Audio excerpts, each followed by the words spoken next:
Viral pria getok remaja pakai senjata api di Bogor, kesal gegara bangukan sahur.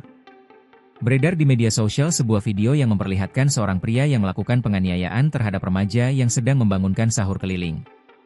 Peristiwa tersebut terjadi di wilayah Kecamatan Citerep, Kabupaten Bogor.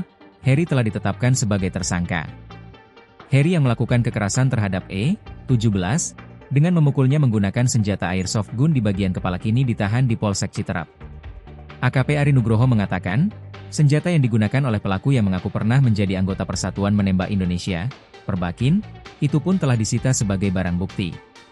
Ia menjelaskan, administrasi dari senjata airsoft gun yang digunakan pelaku untuk menganiaya korban hingga terluka tersebut sudah tidak aktif. Kemarin pada saat dicek katanya udah nggak pernah diperpanjang diurus, cuma tetap tidak boleh digunakan untuk itu, terangnya. Atas perbuatannya, sementara ini pelaku dikenakan pasal 351 KUHP tentang penganiayaan dan diancam dengan pasal Undang-Undang Perlindungan Anak serta Undang-Undang Darurat atas kepemilikan senjata.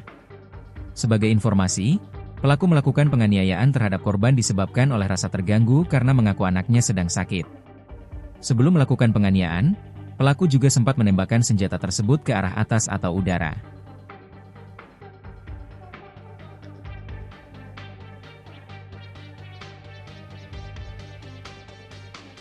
Download Tribun X sekarang, menghadirkan lokal menjadi Indonesia.